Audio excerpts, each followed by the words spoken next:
Good evening, everyone, and welcome to the February 22nd meeting of the Citrus Heights City Council. Call the meeting to order. And first item is the Pledge of Allegiance. Mr. City Manager, Chris, would you lead the pledge? Yes, sir. I pledge allegiance to the flag of the United States of America and to the republic for which it stands, one nation, under God, indivisible, with liberty and justice for all. Thank you. Next item, Ms. Tillery. Councilmember Daniels. Here. Councilmember Fox. Here. Councilmember Slowey. Here. Vice Mayor Bruins. Mayor Miller. Here. This meeting of the Citrus Heights City Council is cablecast live on Metro Cable 14, the local government affairs channel on the Comcast Consolidated Communications and AT&T Uverse cable systems. This meeting is closed captioned and webcast at www.citrusheights.net. Today's meeting replays Monday, February 26th at 9 a.m. on Channel 14. A DVD copy is available for checkout from any library branch. Thank you. And next item, please. The next item is approval of agenda. Any changes? Move approval. Second. Motion second. All those in favor? Aye. Aye. Aye. The agenda is approved. And The next item is presentation item 4, a presentation by the Citrus Heights Chamber of Commerce on their use of economic development support funding.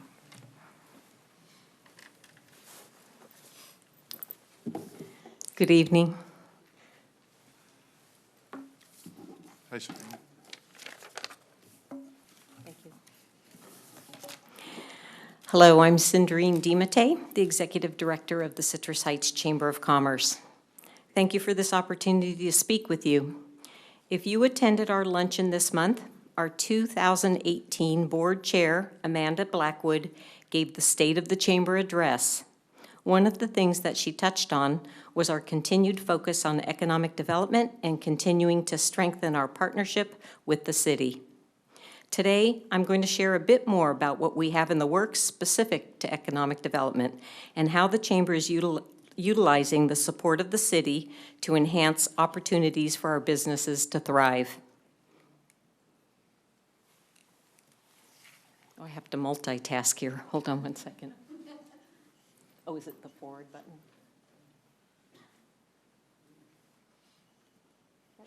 Oh, point it there. Okay. Thank you, Devin. In 2017, we introduced the Brown Bag Seminars. Those session topics are noted above, and we average 15 attendees at each session. After collaboration with the city staff, our Economic Development Committee renamed the Brown Bag Seminars to Chamber U Seminars, which better reflects our desire to offer educational information. Identifying topics that will be important and relevant this year and selecting experts in these fields was the goal. These are our upcoming sessions. Plans are underway for 2019 to continue and expand on some of these subjects. The Chamber is actively developing the city and business community's future leaders with another robust leadership class. Thank you to the city's economic development team for doing an awesome job of presenting in December. And thank you to the city council members who agreed to be pop-in visitors during our sessions. Different this year was the assigned class project. Participants selected a chamber nonprofit member, and the project is to design a fundraising event. Watch for your invitation to view and judge these event ideas in May. The class graduates in June with a bus tour of the city and a celebration reception. Business Walk continues to provide us with insights to how we can assist the business community. The Chamber responded directly to those businesses who expressed an interest or a concern. New this year was a follow-up letter with specific action items that were taken as a direct result of the feedback we received. We want the participants to know that we value their input and concerns to any obstacles they may be experiencing, and that the city and the Chamber will work together on common issues. We received several comments pertaining to broadband access. Our Economic Development Committee invited Philip Arndt, Director of Government Affairs with Comcast, to our last monthly meeting to talk about the broadband improvement plans in Citrus Heights. We now feel prepared to address any concerns from our business community. In addition, we heard concerns about homelessness around our community. The Chamber has invited HART and CHPD Navigator to present at our March luncheon. Providing updates to what's being done to manage this challenge is another way to show the community that we heard them and that we care. The Chamber recently selected Economic Development Committee Chair Wes Irvin to sit on the Citrus Heights Water District's Customer Advisory Committee for their new Project 2030 meter and main water replacement study.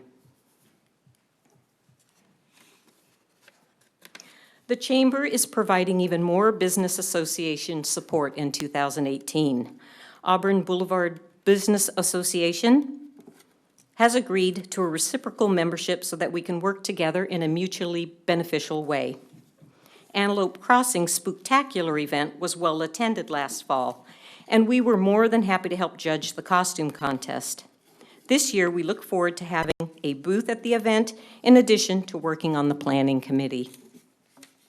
We joined Sunrise Marketplace at City Council to support efforts for their pop-up stadium, and plans are in the works for the Chamber to best utilize this incredible asset. Government Issues Committee continues as the only monthly forum in this community for elected official representatives to convene and share information. Our Education Committee acts as the conduit between schools and the businesses and community resources that they offer. Chamber Board and staff provide the community with platforms for information, business resources, and engagement through its programs and events. We continue our good working relationship with neighboring chambers. We have scheduled quarterly luncheons with Rancho Cordova, Fair Oaks, Carmichael, which are known as the Sunrise Corridor Luncheons. In addition, we will host the multi-chamber tabletop mixer again at Northridge Country Club on October 3rd. Last month brought our new After Hours Casual Connections event. This no-host after-work gathering allows chamber members to meet at a local establishment for networking.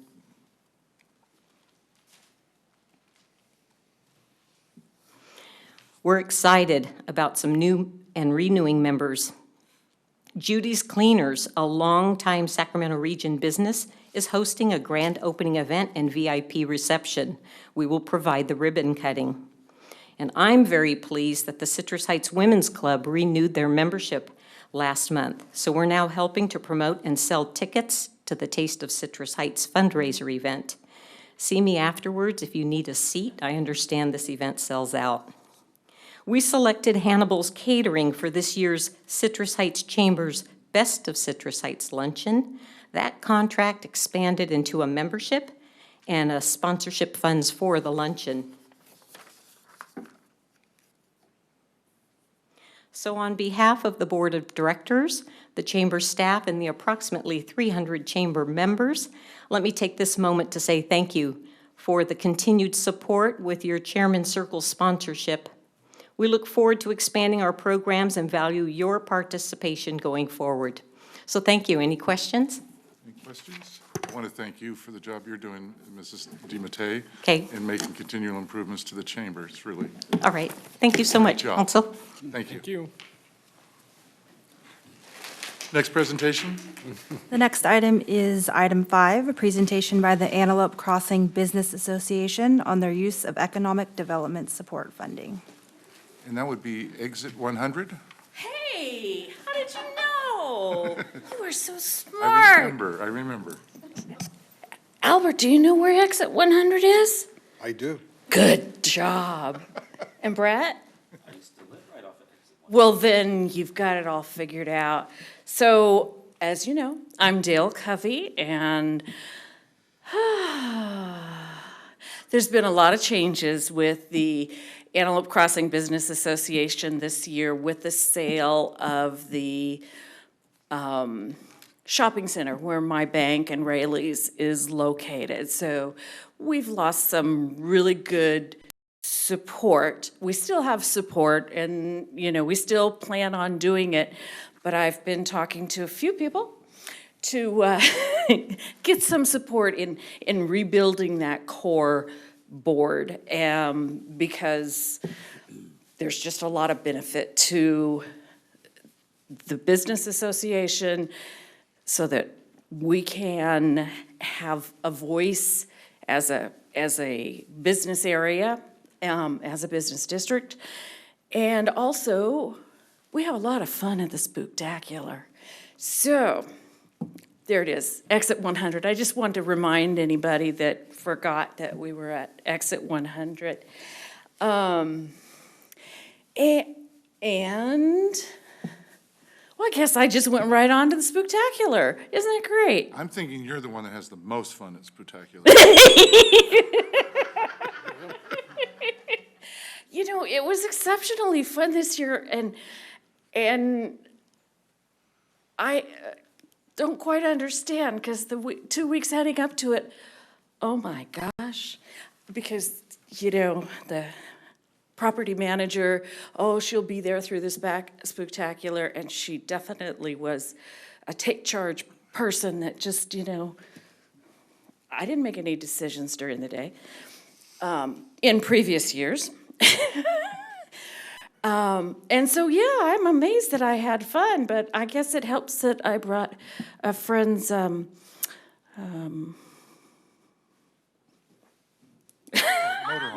thank you. I took some naps. I thought twice about putting my little picture up there, but Jack, again, I don't have his name. Should bring myself some notes next time. That shows up and takes pictures. He caught me at some interesting times. So we've got everybody set up for the Spooktacular with the city and Antelope Crossing Business Association. We have the Neighborhood Association, and right next to the Neighborhood Association is Jay Nealon, who has been bringing out his popcorn that they give away for free. The Neighborhood Association sells water, and so it's been a great combination. The city, the Neighborhood Association, the chamber, oh yeah, the chamber. The chamber really, I put in some phone calls and they came through for me this year. And it was really fun. Did I hit the wrong one? Yeah, I did. So we were all ready. One of the things that was a part and is always a part is the community outreach that is done by different organizations. There's a foster parents program. American Legion comes out. There's a Donate for Life. I think that's the organ donor program. In fact, there were a couple of them. And then one thing that I forget about sometimes, because New Love Ministries does it all themselves. We give them 10, 15 booths, whatever room we have, and they actually have a little health care.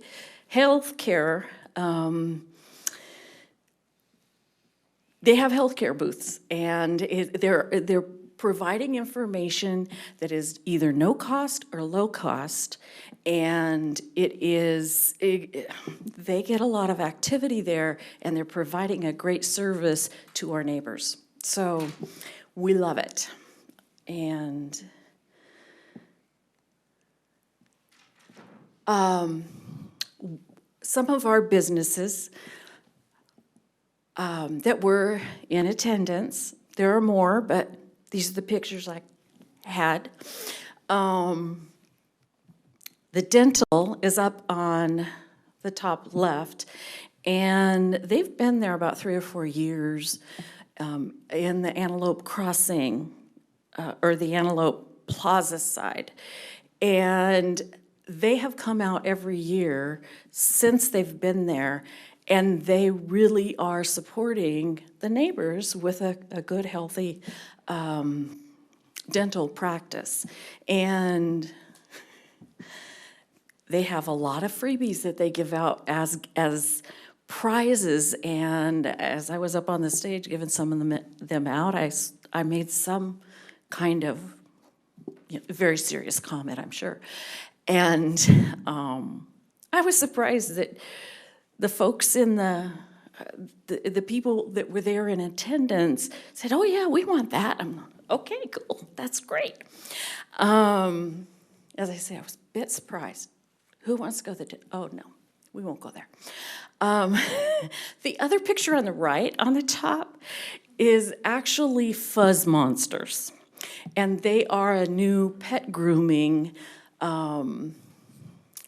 business that is, gee, it's right across from Extreme Hummus that just was listed as in the top 100 on Yelp. If you haven't tried Extreme Hummus, I agree. Go have some good food. I like the gyros. Robinson's Taekwondo has been a part of it for many years. They're not actually in our area, but they've been around, and I believe they have a Citrus Heights location. And then we have our free family fun. It was a beautiful day, and as you can see, there were plenty of people out there having fun. The red and white tent on the right, that is actually part of a kids zone that is provided from the Antelope Crossing. We pay for the company Real Magic to do a big part of the coordination of this. And though that is free. That's a free activity, and it's always very, very, there's lots of people. The kids want to come, and they get prizes after, whatever, they get their tickets and take them down. And then Home Depot has been coming for several years, and again, it's a free activity that the kids love. They build something. They walk away with something.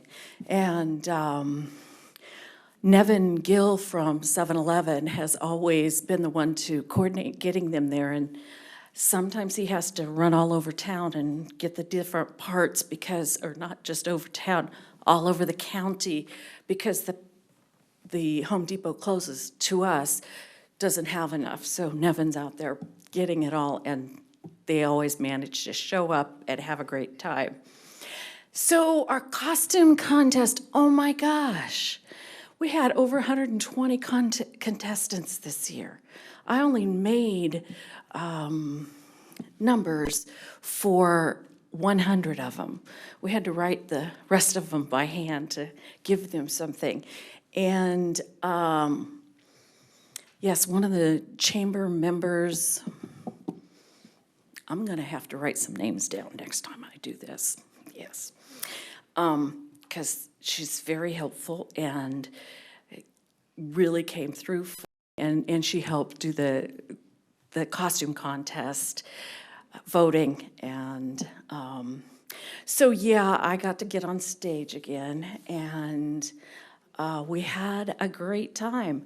I don't know if you can tell, but the one in the top in the middle, that is a baby. That is a costume of a baby dressed up as popcorn in a popcorn bag. Should have taken the picture over by Jay Nealon, huh? So anyway, more fun. One of the things that I love is seeing the kids out there, and we have such a variety of different folks that show up. This really shows this is what our neighborhood is made up of, and they look forward to it every year. And almost turned it off again. I think that's my presentation. Can I answer any questions? Any questions? When's this year's event? It is the second Saturday in October, Okay. whatever that is.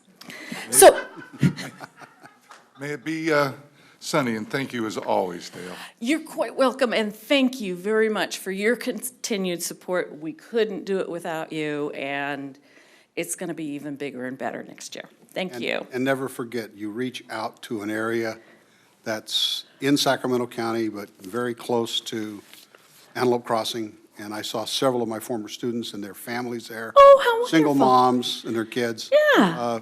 Great day for them. Yeah, yeah, I mean, That's- we work hard to get our flyers out to the schools, and yeah.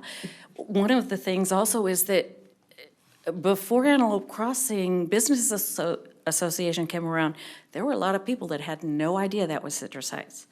And that has changed and is continuing to change. So thank you so much, thank you for being there. Very good, thank you. Thanks.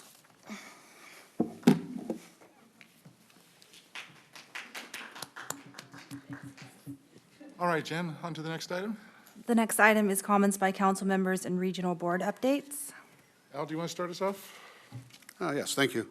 Well, we all attended the exec staff dinner, and that was a wonderful time with staff and with members of the council, and we had an opportunity just to enjoy talking with each other in a casual evening, and had a good time. SAC-RT, the kickoff conference for the RT event for our new bus services. I attended that. What a great event that was. The spectacular part of that event was one of our own residents who uses the Dial-A-Ride system, where I got a call today to get a ride 2 days from now or for tomorrow. Found out he couldn't make it, so he decided to try the new system with the new app, downloaded the app, called the system, got the bus, arrived here on time for the celebration and the grand opening.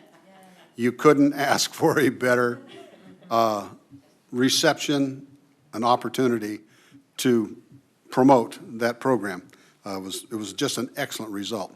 Attended the Citrus Heights Chamber Lunch. Thank you so much, Sandrine. A wonderful group of folks.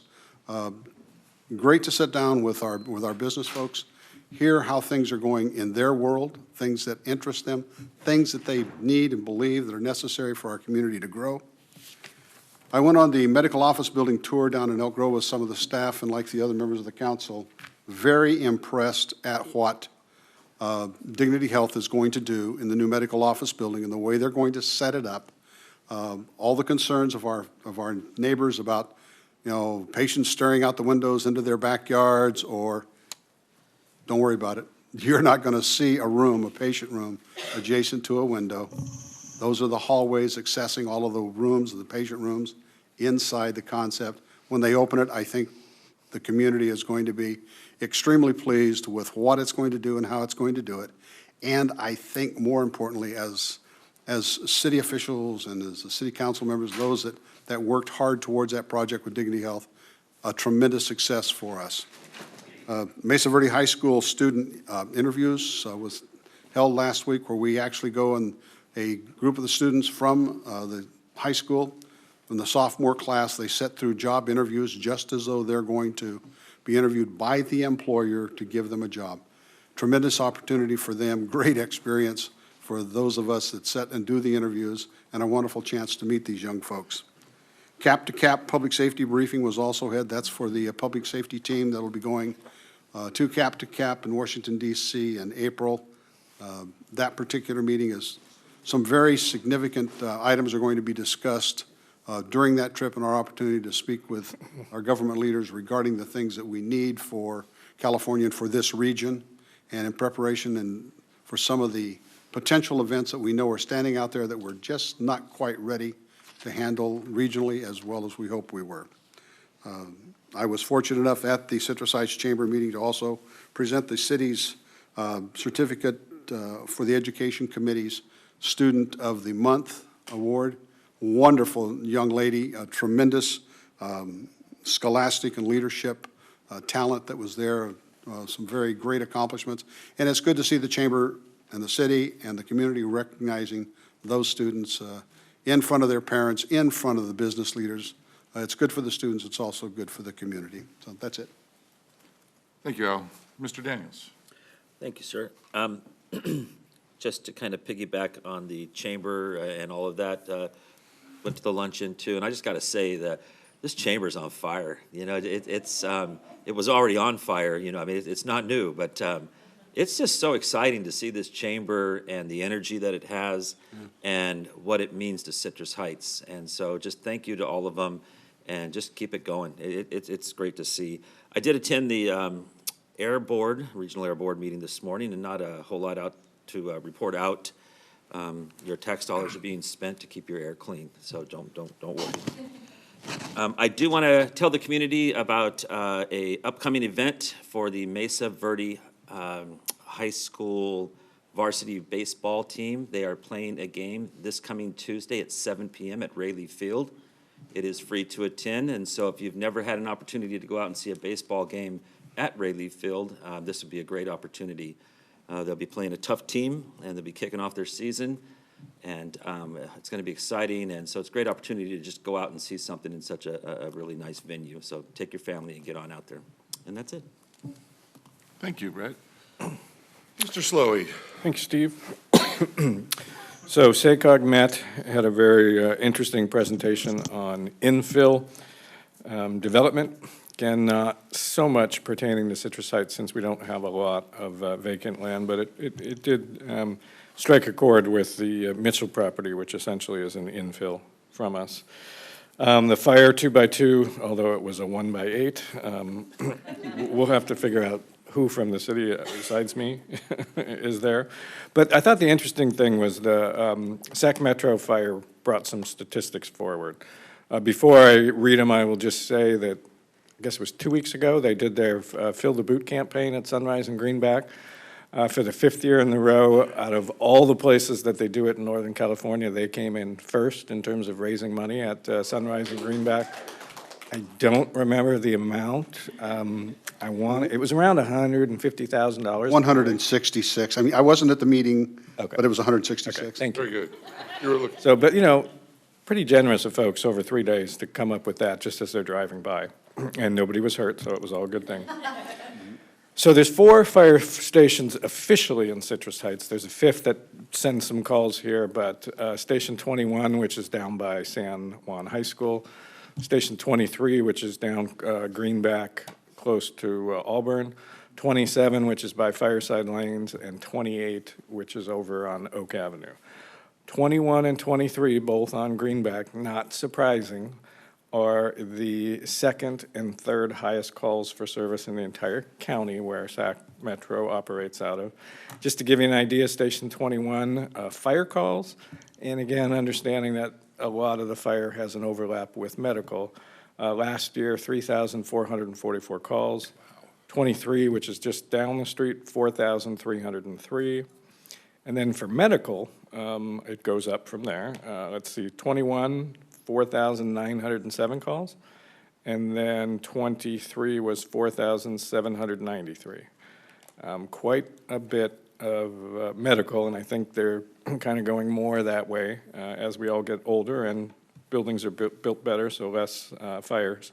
Some of those are obviously accidents, et cetera, but they're very busy folks. So if you see those public safety offers, make sure that we tell them that we appreciate what they're doing.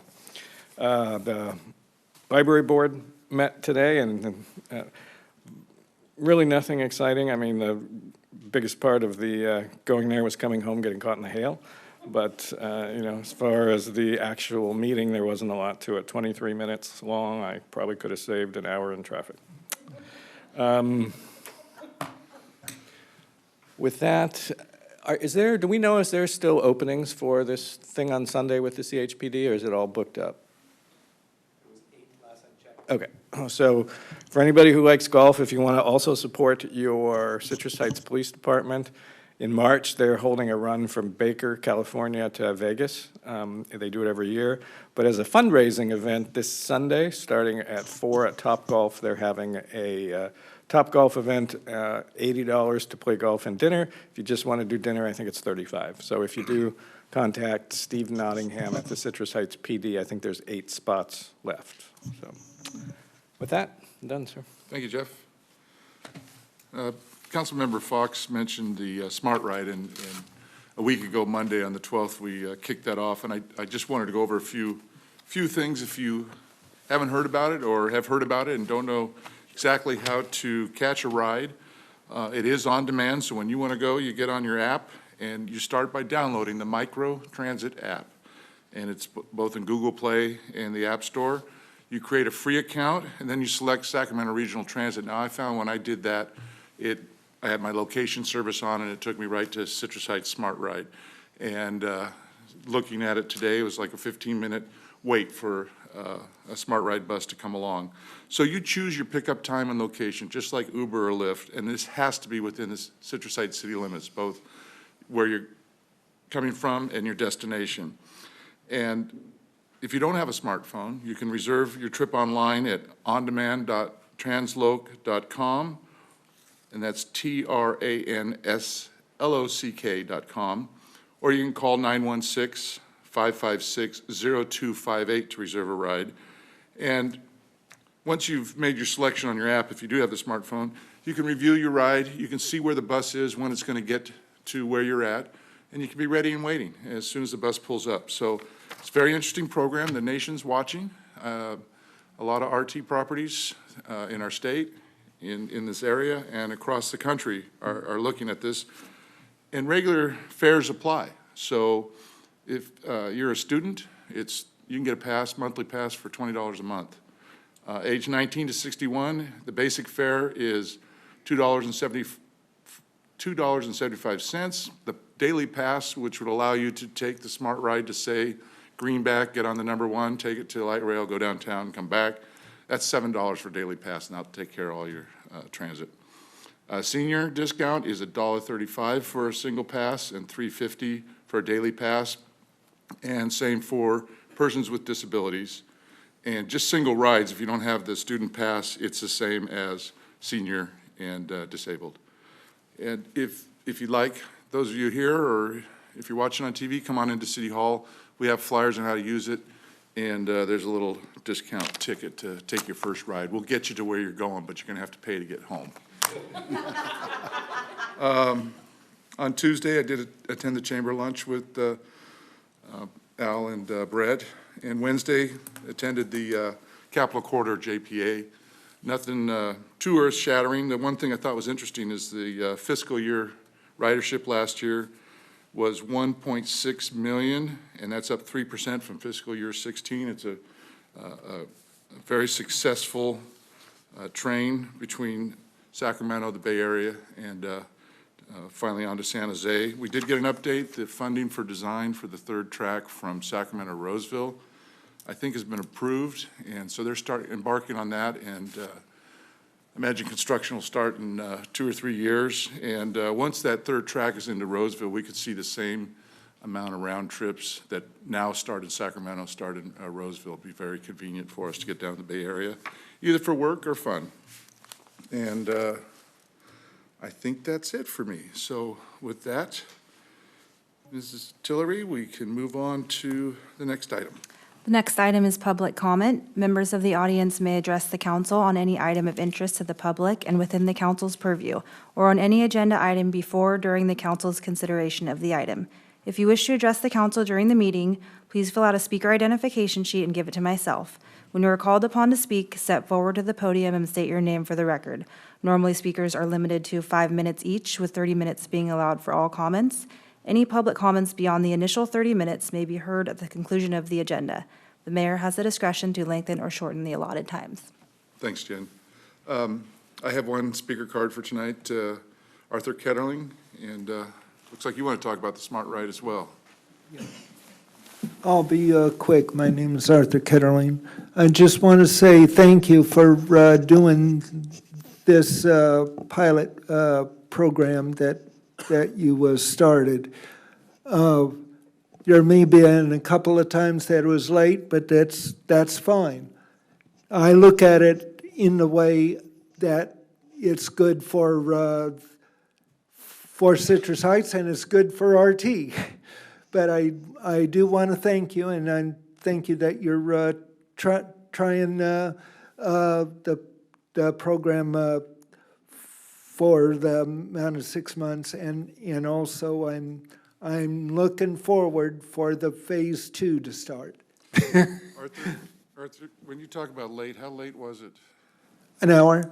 An hour? Yeah, that's, Yeah, but that was because that they got such overwhelmed calls that they were really behind. I called this morning and arranged it about 8 o'clock.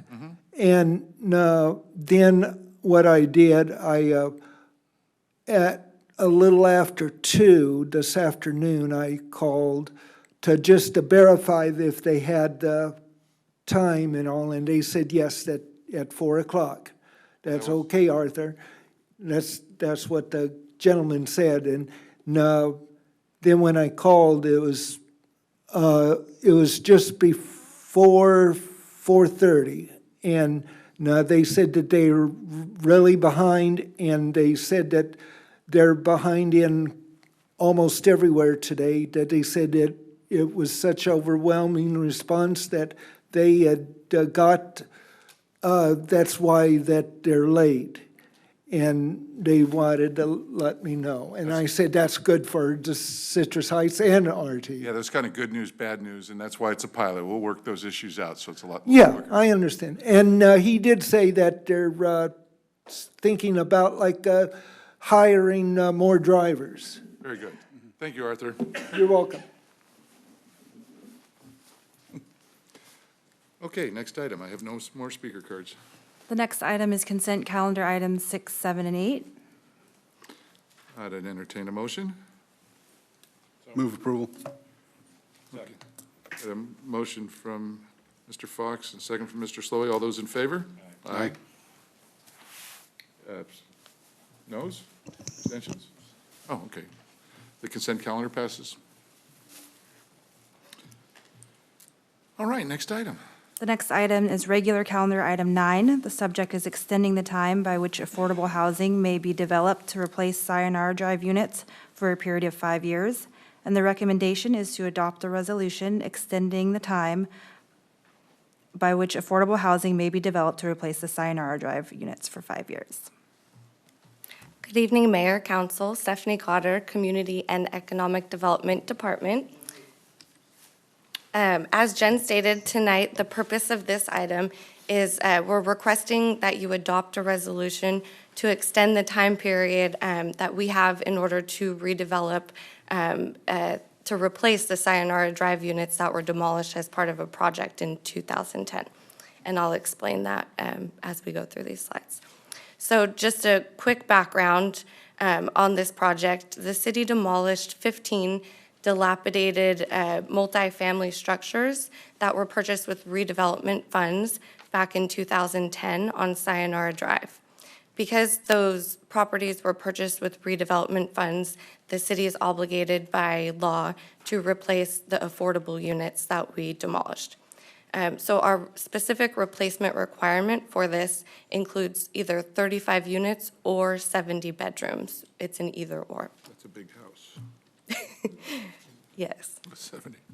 So an overview, the map of city-owned property is on the screen. All of the parcels highlighted in yellow, those are the properties that we're talking about here. As you can see, there's call-out boxes here for 7832, 6551, and over here on 6550. Those are the properties that have been developed into the neighborhood center and the park. The city has made significant investments into Sayonara Drive over the years. To date, we've made a lot of investments, and these are just a few of them that we've done. First, we developed the Sayonara Children and Youth Center. 2 of the parcels were merged into one to develop that site, and it's still operated by Campus Life Connections. They provide their after-school program out of that facility. Across the street from the neighborhood center, we developed a park for the neighborhood children, and it's very well utilized, as you can see. We also completed a lot of infrastructure improvements on the street. We repaved the street, put new sidewalks in, new curbs, gutters, street lights. We've done a lot of work on the street so far.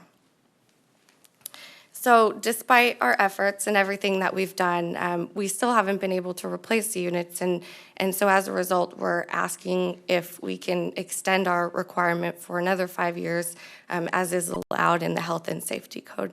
So do you have any questions for me? Any questions? Mr. Slowey?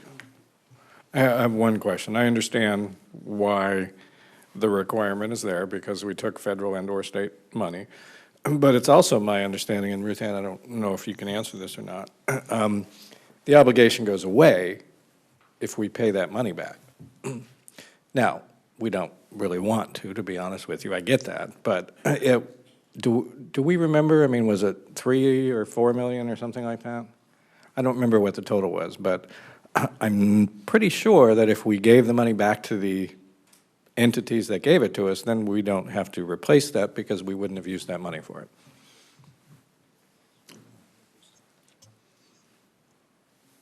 And again, if you don't know the answer now, you can follow up later. That's I don't know the answer offhand, but we can check into it and get back to you. okay. But this basically will take it through 2022? Yes, that's Even though- correct, to September 5th, 2022. Okay. Any other questions? Yeah, just to be clear, in case there is any confusion, we're not going to get into the affordable housing business as a city. So eventually, these properties or all of it would be hopefully sold off, and somebody would develop it into affordable housing, correct? That's how it's done sometimes. It depends. As part of this process, we'll come forward with a more detailed plan about how exactly it would work, and bring it to you for your review and consideration before we move forward with anything. So are we able to, I understand the 5 years, and I'm fine with that, but do we make any effort to try to market this in any way so that somebody else might want to come along and purchase the land and develop it? Yeah, I'm definitely sure that we would try to leverage as many private funds as we could to make this project successful. Yeah, and Brett, typically, if you're somebody who does affordable housing, you probably wouldn't be looking to purchase the land.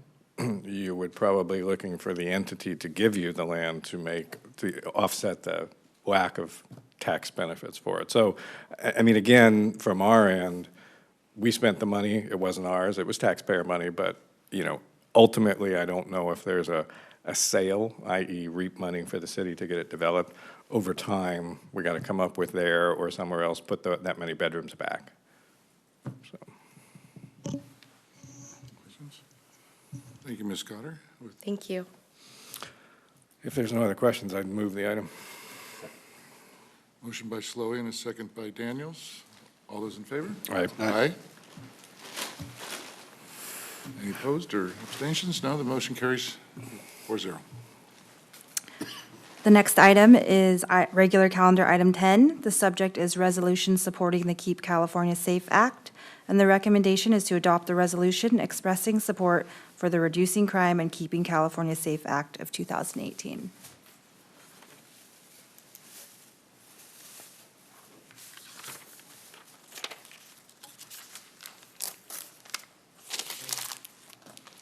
Mayor Miller, members of the council, I have presented to you a resolution supporting the Reducing Crime and Keeping California Safe Act of 2018. It's a proposition that is authored by Assemblyman Jim Cooper of Elk Grove. It's currently in the signature gathering stage for ballot measure. By way of history on this, in 2011, the legislature enacted Assembly Bill 109, the Public Safety Realignment, in an effort to reduce the California prison population in California as a result of a U.S. Supreme Court decision. This altered the criminal justice system in California, shifting housing for low-level offenders from prisons to county jails, and also some into our communities, felons that came out of prison in what's called post-release community supervision, and they are supervised by our probation department.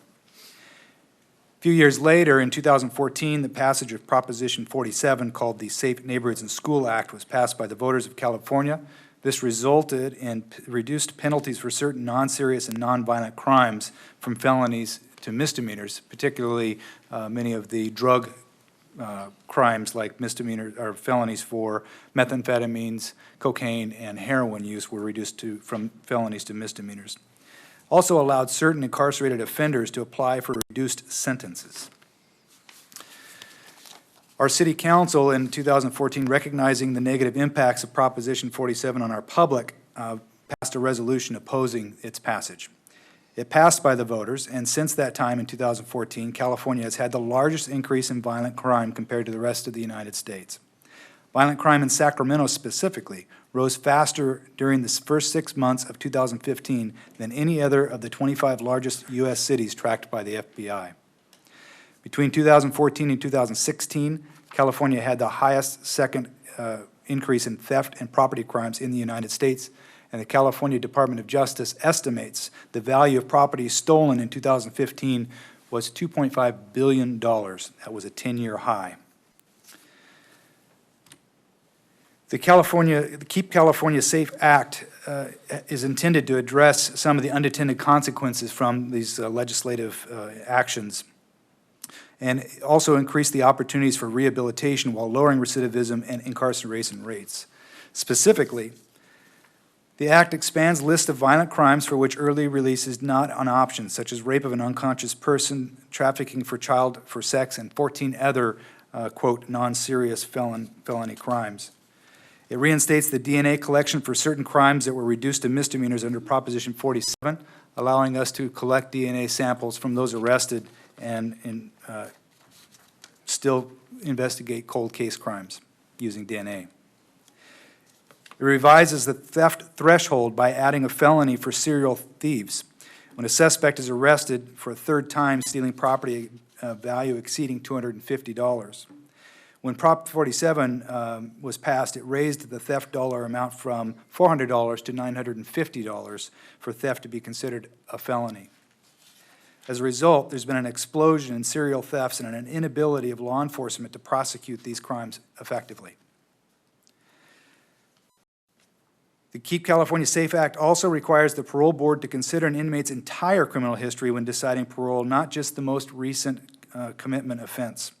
AB 109 bases parole solely on an offender's most recent commitment offense, resulting in the release of inmates with serious and violent criminal histories. The Act also requires mandatory hearing to determine whether parole should be revoked for any parolee who violates the term of parole for a third time. Parolees who repeatedly violate terms of their parole currently face few consequences, allowing them opportunities to reoffend. So staff's recommendation to council is to support the Reducing Crime and Keeping California Safe Act of 2018 by adopting the proposed resolution. Chief, I have a question. You mentioned DNA collection being collected at time of arrest if this passes. What if you're found innocent? If you're found innocent? Yeah, is that DNA?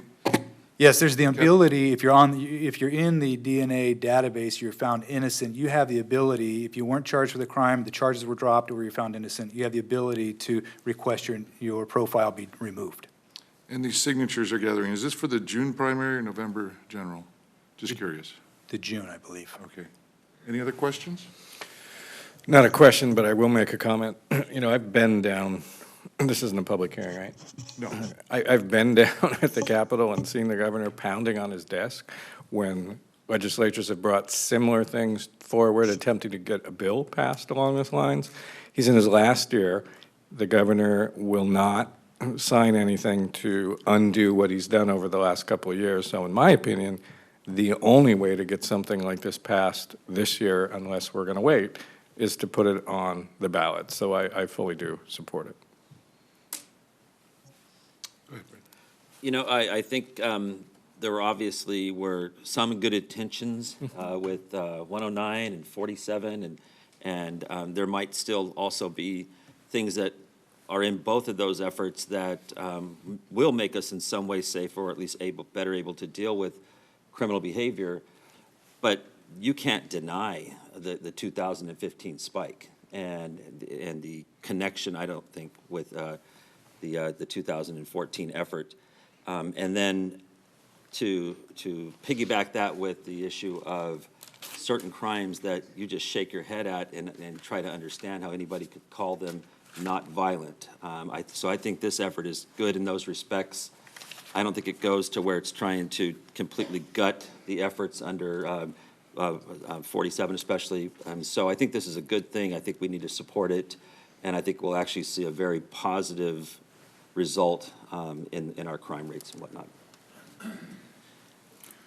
I think that Chief, what I like best about this particular action, and the reason I support it is, number one, I have been on the receiving end of case experience where DNA has in fact solved cases from old cases prior to 1990, 1980, where the DNA of current incarcerated individuals has come back to prove that they are the persons, unknown suspects, now identified suspects in some of the old and cold cases.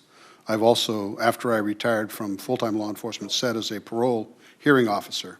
And I will tell you that the opportunity for a parole board member to look at the accumulated offense record of the individual sitting in front of him at the time of parole tells a whole lot more to the story than just the simple, well, he's been a really nice guy while he's been in custody the last couple of years. It's easy to be a nice person in custody and to survive that system in time of parole if you really want to and you work at it. But it's that accumulated criminal history that the parole board member needs to have if they're going to make a realistic decision as to whether or not the person sitting before them today is going to be further victimizing people in our communities. And I think that this particular bill addresses that, and I fully support it, and I hope that the folks listening on TV and those that you are in contact with, if you have the opportunity to sign that petition, get this on the ballot, I encourage you to do so. Thank you, Mr. Fox. If that's it, I'll move the resolution supporting the Reducing Crime and Keeping California Safe Act of 2018. Motion and a second. All those in favor? Aye. Aye. Any opposed? Abstentions? Motion carries 4-0. Thank you. Next item, please. The next item is Department Report, Item 11. The subject is Fiscal Year 2017-2018 Mid-Year Budget Review by the Administrative Services Department. Well, good evening, Mayor and Council. Chris Boyd, the City Manager. I'm going to introduce this item. This is really a new procedure that we'll be bringing to you each year, the mid-year budget review. And arguably, one of the most, if not the most important responsibilities that the council has, the city budget. We want to make sure that we are bringing updates to you in a transparent and regular way. So our intention is to do a mid-year every year and also do a quarterly update with the Finance Committee as well. The other reason for that, in addition to it being a best practice, is, we do an annual audit of our finances each year. And if we were to have a situation where we needed to make a budget adjustment mid-year, it's much better to do that mid-year rather than wait till the end of the year. It makes the process for our auditors much more complicated and prolonged.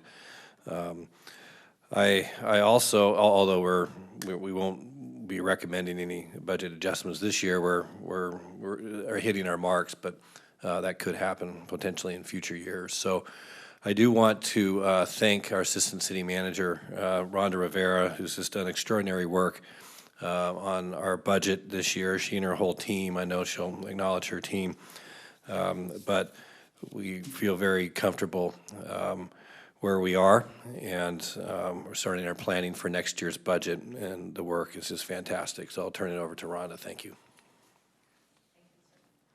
Thank you, sir. Rhonda Rivera, Assistant City Manager, and here with me is Tammy Nosardi, who is our Senior Accountant Auditor within the city's Finance Department, and who I must say does an outstanding job, and I feel very fortunate to have her on our team. So this evening, I'm going to provide an update on the status of the city's 2017-2018 fiscal year budget. The City Council adopted the fiscal year 2017-2018 fiscal year budget on June 22nd, 2017. The adopted budget for all city funds totaled $60.3 million and includes the following: the general fund, which funds most of the city's operating activities, the solid waste, which is an enterprise fund, the special revenue funds, which include gas tax revenue, federal and state grants and assessment district funds, and capital project funds. Tonight, I'm going to focus on the general fund and the solid waste enterprise fund. Revenue to the general fund includes sales tax, utility user tax, franchise fees, motor vehicle fees, permit fees, and other miscellaneous revenue. Sales tax is the major source of revenue for the city and represents 40% of the total general fund revenue. Expenditures funded from the general fund include public safety, our police, community services to include animal control, fleet and facility management, planning, building, and engineering, the city's community centers, and management and support services. Police services comprises 2/3 of the total general fund budget. The general fund budget, as adopted, projected revenues of $35.2 million and expenditures or transfers out of $35.5 million. This included a $274,000 drawdown of reserves to balance the budget. As of January 31st, the city had received $12.9 million, or approximately 37% of the amount budgeted for the year, and had expended $16.5 million, or approximately 46% of the approved budget for expenditures. The budget was adopted based on information available last spring. Staff has recently completed a thorough review of the general fund and has identified several revenue categories which we think will deviate from the original budget projections. The property tax transfer is coming in higher than anticipated due to the continued strong real estate market. We are projecting an additional $335,000 over the original forecast of $300,000. Motor vehicle license fees, which we receive from the state of California, are coming in at approximately $87,000 over the $7.9 million that we had as a budget estimate. Our interest earnings are projected to be about $35,000 under what we had anticipated, and that's based on our actual cash balances and current interest rates that we're receiving for invested funds. Overall, we are projecting a net impact of an additional $387,000 in general fund revenue for this year, which I don't know about you, but that makes me really happy. I'm glad to see that happen. So we have also reviewed expenditures during the first 7 months of the fiscal year, and it appears all departments are operating within their approved budget allocations. So again, the great news is that the adopted general fund budget that had the anticipated drawdown of reserves of $274,000 this year, it doesn't appear that that will have to happen. Based on our analysis, we're projecting that we'll not be dipping into the reserves and that we'll actually end the year with an operating surplus. So we will continue to closely monitor our general fund revenues and expenditures during the final 4 months of the fiscal year. The city has one enterprise fund, that's our solid waste fund. As of the end of January, the solid waste fund had received $342,000 of the $732 budgeted for revenues and had expended approximately $342,000 of the $832 approved in the budget for expenditures. The solid waste fund is performing as anticipated. So the city currently prepares an annual budget, and it's time to once again begin the budget development process. So this slide will show you our budget calendar for fiscal year 18-19. We are scheduling meetings with departments and will develop a draft budget over the next month. And we have tentatively scheduled April 25th as the date for the Planning Commission to receive the presentation on the CIP. And then the City Council will see that study session the following evening. The City Council will also will present a budget study session on May 10th with the goal of adopting the final fiscal year 18-19 budget on Thursday, May 24th. Are there any questions? Questions up here? Good job. Comments? I heard good job. Well, very good. I'd like to take this opportunity. Last council meeting, council approved a consultant agreement with MRG Consulting for both financial advisor and assistance, as well as on our engineering and general services. And here this evening, we have Bill Zanoni. Oh boy, that got loud. So we have Bill Zanoni, and he's providing some advice and counseling for the city. He's helping us do an evaluation of our financial practices and policies and making recommendations for updates. Staff, it feels very fortunate to be able to have access to Bill.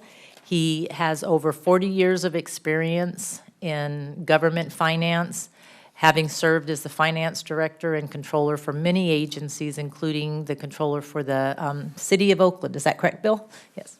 And so I just wanted to take the opportunity to introduce him to council and to just say that we feel very fortunate to have him on board.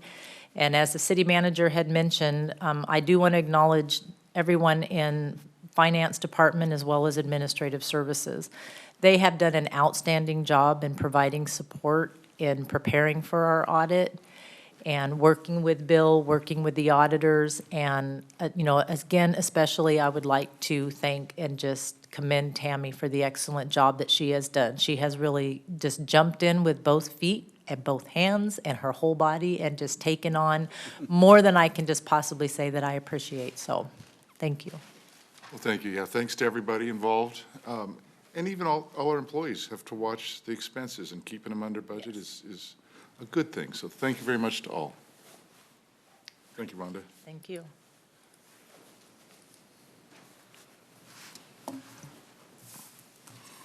Okay, what else do we have, Jen? The next item is city manager items. Yes, council, I have two. I just wanted to provide an update on the property there at the corner of Mariposa and Old Auburn. There's been quite a bit of discussion since our last council meeting, so I just wanted to provide at least the best explanation that we have. So our staff had been working with one department in particular at the county that really kind of really guided us through this process of and this was the finance department, where they were seeking to sell the property through a tax sale auction, where under the law, we as a city had the opportunity to potentially purchase the property with certain restrictions. So we came to the council and started that process in the event we chose to do so.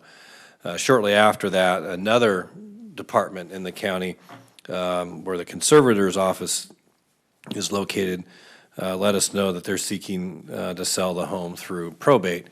One department told us there was no heirs, and they were going down the one path. The other department told us there were over 35 heirs, and they were going down another process. So it appears that they do have the county has the home up for sale in probate on behalf of the heirs, and that seems to be where we are. We still have our fence up around it. Police department still monitoring that property, and I think we've abated a couple of vehicles out of there today. They've been sitting in there and whatnot. So we'll continue to monitor in the event that no such sale happens. Our understanding, then it could fall back to this other process on which we had embarked earlier. So we will see. So that's what we think is happening at the moment.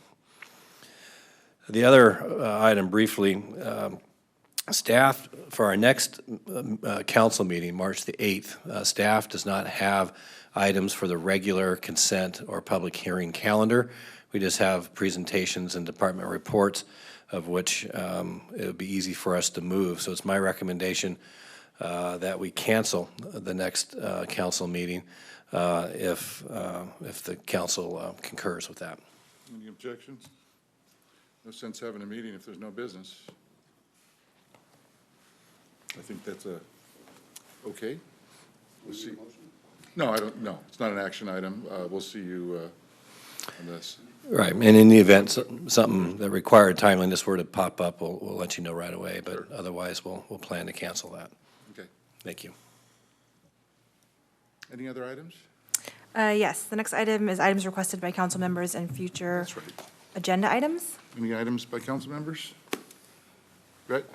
Yeah, just since we don't have a whole lot going on, I'm getting a lot of buzz about the signage ordinances that are having a negative impact on our small businesses. And I'm not going to ask tonight for another council member to join me in looking at that right now, but I'd like to just ask that we put our heads into that maybe a little bit and maybe think about that in the near future and what we're trying to accomplish in Citrus Heights, and how maybe sometimes when we have these efforts that we think are good in ways that make our city either more attractive or not, when they have a negative impact on our businesses and especially private property rights, that maybe we ought to take a look at that. Well, Just a thought. yeah, and I've heard from one business owner, and that doesn't make a public outcry in my mind. I think a lot of times, education's important as to why we came up with these. And these weren't just developed where we made these sign ordinances up. It was developed with the business owners, the property owners, Marketplace, Antelope Crossing, Auburn Boulevard. All these folks were involved, including the small businesses and such. And so I encouraged the person that wrote me to get together with our planning staff, or at least come talk to us under public comment and hear what the issues are. But I think sometimes education, how we got to where we got, and why we're there. Oh, I agree with that entirely. I'm asking for us to think about, did we get to the right place then? Yeah, no, that's- we're always looking to improve, and again, I encourage them to come talk to us, and so we'll leave it at that for now. And, yeah, even under public comment, I'd ask them, someone from planning to step in and, explain the process, and the process for change if it's necessary, so it is a good item. Nothing, Jeff? Okay, I think that's the last item, right? I have one more item. I wanted to congratulate Jennifer Tillery on her first night clerking the council meeting. Thank Good you. job.